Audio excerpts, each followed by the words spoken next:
Growing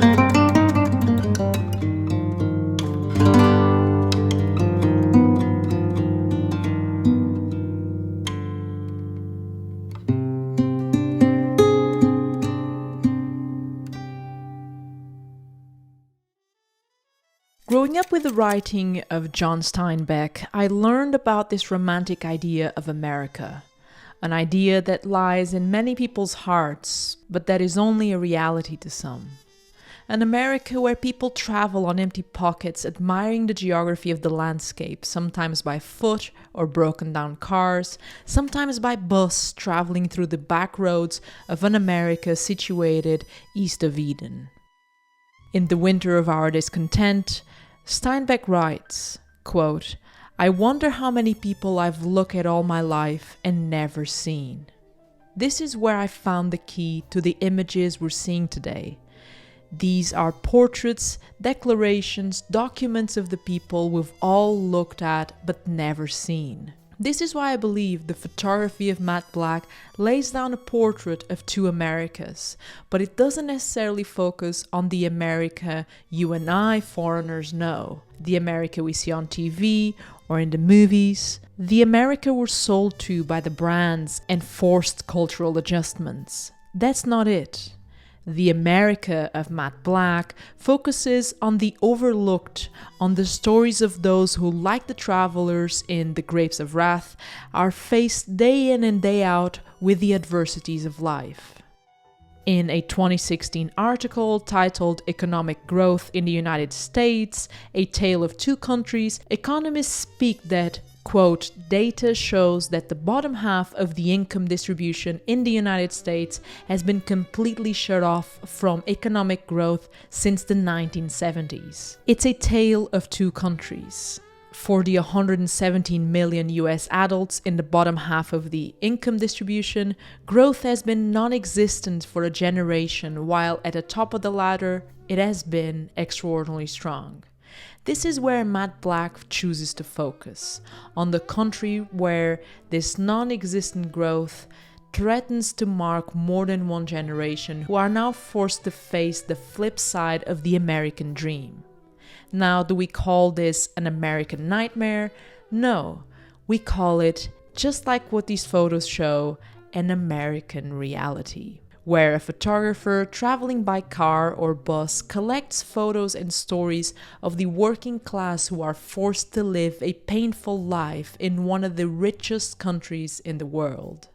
And just like Steinbeck, Matt Black is a native of California, Santa Maria to be precise, and he grew up at the heart of California's agricultural Central Valley, and according to sources, he bought his first Minolta camera at the age of 14, which meant that by the time he hit high school, he was already actively interested and working as a photographer for local newspapers, where he first came into contact with the black and white photojournalism style he has been known to adopt throughout his career.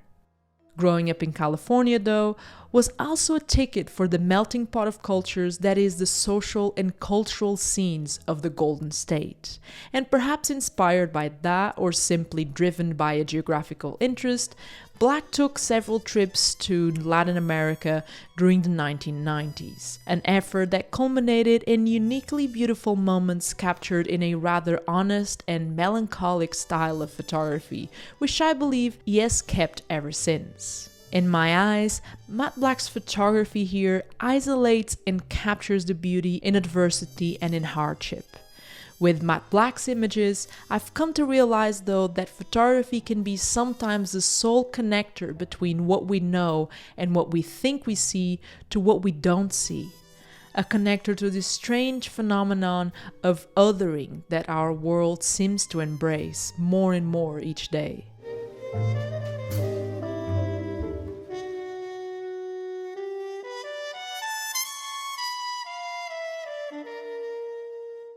In 1999, as he was photographing an assignment about unemployment in Central Valley, Black met a family originally from Oaxaca, Mexico, that introduced him to the story of the indigenous Mixtec migrants. Mixtec people are one of the last and largest three groups of indigenous people who inhabit parts of Mexico and the southeastern territory of the US. Nowadays, these people are primarily farmers and live a very modest yet culturally rich life, which is what the photographer managed to capture in his photos. The People of the Clouds was a name he gave this project that wanted to look at the different sources of migration of people bounded from southern Mexico to the United States. What's the motivation to go, and also what's left behind? And in this project, the photographer focused on the different stories. The first about the impact of migration in a town that had lost, by the time he photographed it, 80% of its population. The second story, though, is more concerned with environmental causes at the root of migration, focusing on a town that had lost a lot of its soil due to erosion, which caused the buildings to slide down the valley. The third and final story concerned migration fueled by extreme poverty, and for this, Black photographed the town of Guerrero, which was solely dependent of corn farming, and this was an activity that became increasingly impacted in a negative way by the North American Free Trade Agreement, which therefore caused a lot of people to leave.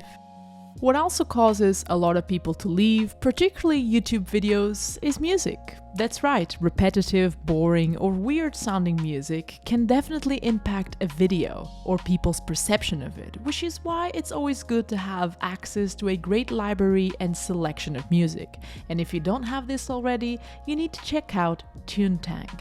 Tunetank is a platform where you can find music and sound effects to suit different themes, moods, and projects. The way Tunetank is designed helps you quickly finding out what you're looking for. And in my experience, I find that two of Tunetank's main advantages is one, their system for free copyright removal, and second, their free monthly downloads, which allows users with an account to download any 3 tracks to use in any number of videos, which is great if you're looking to trial out the platform. I personally also recommend reading the feedback users have left about Tunetank on Trustpilot, and links to Tunetank are down below, and I want to thank them for kindly sponsoring another video here on the channel. And now, talking about video, let's go back to it. This geography of poverty, though, continued to dominate his work as the years unfolded, and by 2014, Matt Black began mapping out a new project, this time starting by geotagging photographs with the census data he had available to map out the poorest communities in the US. The following summer, the photographer embarked on a journey that took him across 30 states, documenting America's poorest places. This project, that would then be titled American Geography, starts at the heart of his homeland, the farm fields of Central California, where many decades before, the photographers working for the Farm Security Administration had documented the poverty in the migrant camps. And in a way, I find Matt Black's photography to be the legacy of the documentary tradition traced by these early photographers. In my opinion, the influence of the Dorothea Langes and Walker Evanses of the past can most definitely be seen in Matt Black's contemporary images.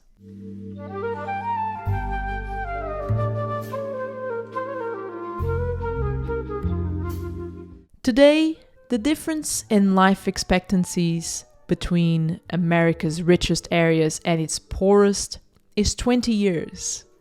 Hundreds of thousands of Americans have to live with poisonous water, without medical insurance, sleeping out on the street. These photographs, therefore, have become a call to all Americans, in order to be true to the country's ideals, to realize that for its American dream, the country must press for its beliefs, its view of itself, and its social systems.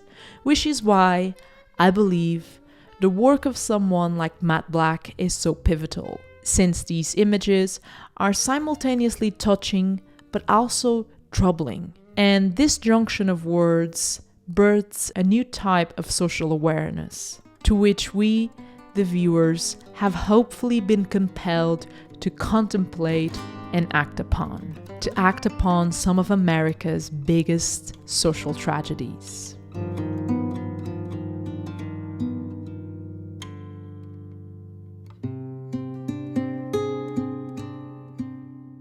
Anyways guys, this summarizes the video for today. I hope you enjoyed. I hope it was helpful in any way, shape, or form. As usual, let me know your thoughts down below. I'll be paying attention to the comments as per usual. And I would like to thank you so much for all the support to the channel. It really truly means a lot to me. And that I'm able to have people that want to listen to my feedback about certain photographers, or my thoughts, or the way I expose certain topics in photography. So I really, really appreciate that. And I appreciate you for watching the videos alone and, giving your time to the videos.